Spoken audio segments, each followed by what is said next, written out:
Magandang araw po sa inyong lahat mga kabayan at welcome back dito po sa PNR at ito nga mga kabayan, breaking news bulilyaso na OMG, nadulas na Marbel, Abante at Cheese, no? Nakakakilabot, Big Boss na huli na. Yan mga kabayan, patungkol po riyan ang ating alamin at bibigyan ng komento. Mula po ito kay Banat Kapanig TV at sa description po ang full video link ng video ito. Subscribe na po kayo. At ito nga mga kabayan, nasa thumbnail po natin. OMG, negatibo. Ngayon lang nangyari sa Pilipinas. Nako. Dahil nga po riyan mga kabayan, ito i-share po natin patungkol po kay Vice President Sara Duterte. Ito pong pinaka-latest na result ng Okta Research. Nako.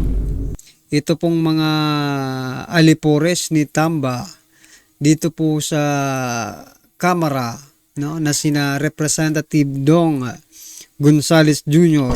at si Representative Manix Dalipi. Nako. Eto, binanatan na naman po si Vice President Sara Duterte. Mamaya bigyan po natin ng reaksyon yan. At ito pa mga kababayan, ito po yung sinasabi kong negatibo. Air political drug test ni Davao City 1st District Representative Paulo Duterte. Negatibo. O yan mga kababayan, paano na kaya ito? Paano na kaya yung mga hinahamon noon? Kakasapa kaya ngayong negatibo ang resulta ng hair follicle drug test ni Paulo Duterte, Representative Paulo Duterte. 'Di ba si PBBM ganun din po, no? Request ng taong bayan na magpa-pulburon test or hair follicle test, drug test. Hanggang ngayon mga karubyo natin, wala pa rin, bingi pa rin sa panawagan po ng taong bayan. Mamaya bigyan po natin ng reaksyon yan. At ito pa mga kabayan, President Bongbong Marcos Jr. Nako, ito palang pagbabaha dito sa ating bansa, sa Pilipinas, no? Sa buong kasaysayan, sabi niya po sa buong kasaysayan natin, wala pang ganito. Yan po, mamaya bigyan po natin ng reaksyon yan. Ito yung sinabing first time in the history of the Philippines, itong mga pagbabahang ito, no? Grabe naman po. Ano ba? Baka natutulog pa ito. Gisingin natin mamaya. Kaya ito mga kabayan, dahil nga po yan, ito. Dahil sa mga bagyong dumaan sa ating bansa, eto, may isang representative or congressman, mga kababayan, na nakabili, no, ng jet at chopper. Sino kaya ito? Mamaya pag-usapan natin yan, okay? At ito na mga karibin natin, simulan na po natin dito kay Representative Dong at Manix Dalipi. Ito mga kababayan, sabi dito sa News 5, ito, yung yung balita, ito. It's only natural for the people to lose trust. Nako. Dahil nga po ito, hindi katakataka para sa kina Senior Deputy Speaker Dong Gonzales at Majority Leader Representative Manix Dalipi ang pagsadsad ng trust at performance ratings ni Vice President Sara Duterte. Ito po ay kasunod mga kabayan sa inilabas na survey ng Okta Research na kung saan kapansin-pansin ang pagbaba ng trust rating ng BC mula sa 65 noong ikalawang quarter. Ngayon po ay nasa 59, mas bababa ng 6%. Yan po mga kababayan, no? At sa performance rating naman po ay mula sa 60 to 52. Yan mga kababayan. Yan po ang basihan kung bakit nasasabi nitong si Representative Dong Gonzales at Manix Dalipi itong kanilang mga statement. Basahin po natin mga kababayan, lakihan po natin to. Ito po yung sinabi ni Representative Dong Gonzales Jr., House Senior Deputy Speaker. Mga speaker din pala ito, no? It is expected pera ng taong bayan ang ginastos ni BP Duterte. Na hanggang ngayon ay hindi niya ipinapaliwanag at balot na balot sa kontrobersya. Ako mga kabayan. Kayo lang naman kayo lang naman po ang naglalagay ng mali siya. No? Because you are trying to build, no, something na para ma-impeach itong si Vice President Sara Duterte. Ha? Kayo lang po, sa totoo lang, no? Ano pa bang katunayan na malinis talaga ang Vice Presidente, di ba? Unang-una po, doon sa DepEd, di ba? Inano na yun, inaudit na po ng COA, and it is walang nakitang anomalya. Ibig sabihin, doon pa lang mga kabayan, makikita mo na kung gumagawa ba ng kalokohan o hindi, di ba? Bakit nyo pahahanapan? Meron nang ebidensya. Well, anyway, ito pa ang sabi ni Manix Dalipi, mga kabayan. Mahirap magpanatili ng pagtitiwala ng bayan kapag maraming tanong ang hindi sinasagot. Her role as a top leader in the government requires accountability. Top leader na pala ngayon. Presidente ba siya? Vice President Sara Duterte? Di ba? Top ang sabi. Pangalawa lang naman to. Kung hindi niya kayang ipaliwanag ang mga ito, it's only natural for the people to lose trust. Ito pala. Nako. Oo nga, no? Hindi maipaliwanag daw, sabi. Pero audited ng COA, mga kababayan. Oo nga, ako talagang naniniwala ako dito, no, mga kababayan. It's only natural for the people to lose trust, no, kapag hindi pinaliwanag. Kasi itong mga nayutak na ito, na nung una pa lang, di ba, I think last year na issue, di ba, yung open your book of accounts, di ba? Hindi nyo nga maipaliwanag yung mga liquidation by certification ninyo, di ba? Kung saan napupunta, di ba? Kaya natural lang talaga, no? Na hindi kami magtiwala sa inyo. Itong Okta Research na ito, mga kabayan, wala yan. Wala. Sabi nga ng iba, parang bayad. Di ba? Kasi biruin mo sa nangyayari na sa Pilipinas, mas lalo pang tumaas ang rating, trust and approval ratings ni PBBM. Saan ka nakakita nun? Diba? Saan ka nakakita ng walang ginagawa, patuloy na tumataas ang trust and approval ratings? Diba? Lokohan na to. At ito mga kababayan, ito na, negatibo po ang resulta ng hair follicle test ni Representative Paulo Duterte. No?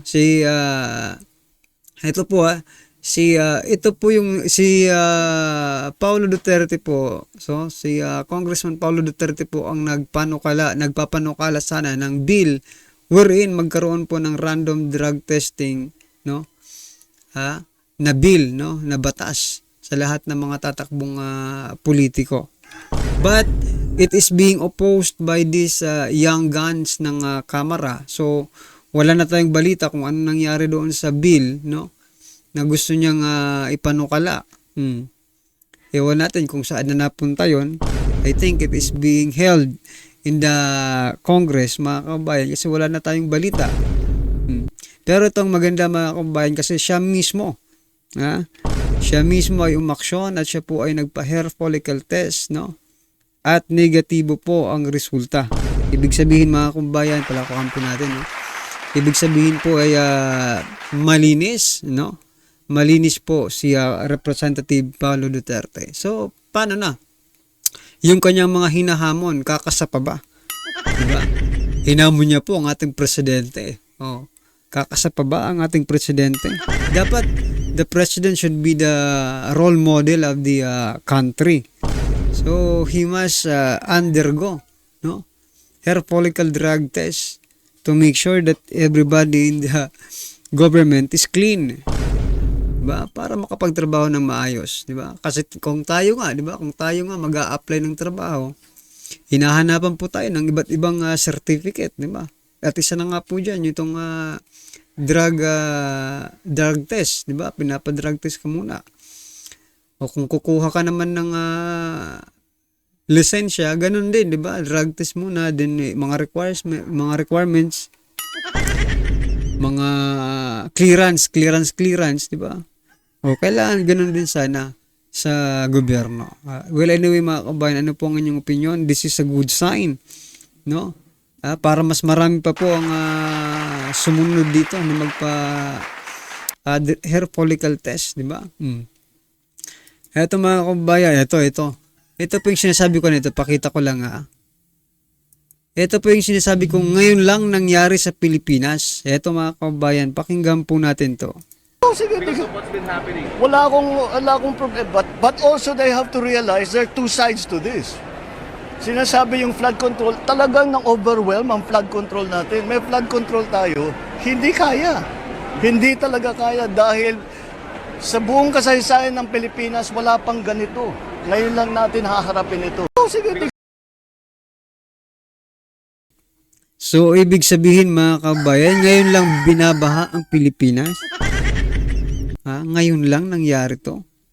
Well, may mas malalaki pa pong, gaya nga po ng ipinakita ko kahapon mga kabayan na data wherein, ito pa lang si Christine mga kabayan ay pinakamahina, no? Sa tatlong nagdaang administrasyon, si Christine po ang pinakamahina. But this administration saying sa buong kasaysayan natin wala pang ganito. Ano bang tinutukoy ni Mr. President? Yung bagyo ba or yung flood control project? Wala pang ganitong flood control project, no? Ngayon lang nangyari to sa flood control project. I think flood control ang tinutukoy niya dito. So pag-usapan po natin yung flood control at ngayon lang sa kasaysayan. Bakit? Sa nakaraang administrasyon, they are doing regularly, no, yung dredging, paghuhukay, paglilinis ng mga kanal. That's what they do, no, to be prepared of this kind of calamity, di ba? Kaya ngayon lang talaga sa kasaysayan ng Pilipinas, hindi kayo naging handa. Hindi kayo nag-dredge, mga kabayan, hindi kayo nag-dredging. Hindi paghuhukay ng mga ilog or mga kanal, di ba? Para maging malinis at maayos ang daloy ng tubig. Siguro yan po ang first time in the history of the Philippines. At first time din in the history of the Philippines na magkaroon po ng 5,500 flood control projects na tapos na, no? Na imaginary lang. And where the money goes? Saan napunta ang pera mga kababayan? First time in the history of the Philippines. I think, baka sumang-ayon kayo sa akin. This is not the first time. Maybe this is the second time. First time po doon sa kanyang ama. But buti na lang doon sa kanyang ama, maraming mga project na nakikita. But this time, no? This is even worse mga kabayan kasi wala naman tayong nakikitang project. Din sasabihin, sa buong kasaysayan natin, wala pang ganito. You are right. Ngayon lang maraming naging corrupt. Siguro, I think so. Bakit po mga kabayan? Ito. Ayon po kay Rowena Guanzon, ito po ang sabi niya, ang hirap ng buhay ngayon. Teka lang palakihin natin para makita nyo. Yan, no? Sabi niya po, ang hirap ng buhay ngayon. Kakaranas lang ng matinding bagyo ng bayan mo. Tapos, nagawa mo pang makabili ng bagong jet at chopper. Sino kaya ito? Ito, may picture din dito. Nasa likod po si Representative Saldico, ang namumuno po ng Committee on Appropriation. Yan jet at chopper. Nako, yari na. Yari na po mga kababayan. Kaya tama po talaga yung sinasabi ni PBBM dito, no? Na sa buong kasaysayan natin, wala pang ganito. Kayo lang po ang nakagawa ng ganito. Ha? Ano sa palagi niyo mga kababayan? Well, anyway, ito mga karibyo natin, pakinggan po natin to at bigyan natin ng reaction. Ito na po. Ito ang breaking news ngayon. Viral ngayon sa mundo ng social media. Tila sadyang iba na talaga ang tripping ng gobyernong ngagba. Kung sino pa ang mga nasa gobyerno, mukhang sila pa ang may mga tila sapak sa ulo. Tila hindi nakaligtas sa mata ng maraming Pilipino at sumakit ang ulo sa nakakalito at nakakagulat na pahayag ng mga mambabatas katulad nila Congressman Abante, PNP Chief Marbel at sina Senate President na si Chis Escudero. Di umano'y nabuking at nahuli mismo sa sariling bibig. Gaano kaya ito katotoo mga kapanig? Ating alamin. Pero bago tayo magpatuloy mga kapanig, kung bago ka pa lamang sa aming channel, ay huwag kalimutang mag-like, subscribe at i-click ang notification bell para mas maging updated ka pa lalo sa lahat pa ng mga bagong videos na i-upload namin. At yun na nga mga kapanig, halos tagimbal at hindi makapaniwala ang marami sa ating mga kababayan sa binitawang salita ng mga kawani ng gobyerno katulad na lamang ng kasalukuyang Senate President ngayon na si Chis Escudero, 6th District Manila Representative na si Bini Abante at ang maging Philippine National Police Chief na si Romel Marbel. Matapos tila nakuha pang ipagtanggol di umano ang mga adik pati ang mga tulak na ipinagbabawal na gamot. Ano ang pagkakaiba ng drug pusher na yun lang ang kanyang trabaho? Mahirap na tao ito Unya? na kumikita sa drugs para makakain sila. Anong pagkakaiba niyan sa pulis na pumapatay din ng drug pusher upang magkaroon ng pera? Ano So, nakakalito mga kababayan. Ano ang pagkakaiba? No? Yung pulis po kasi, kung hindi mo po naiintindihan na Pastor Abante, yung pulis po, they are doing their job, no? No? Di ba? Inano nga di ba? Winarningan na po sila, pag hindi po kayo tumigil dyan, may mangyayari po sa inyo. Alam nga namang itolerate lang. Sige, mag-addictus pa kayo. Sige, mag-addictus, walang mangyayari masama sa inyo. Anong pagkakaiba? Yung pulis ginagawa yung trabaho nila.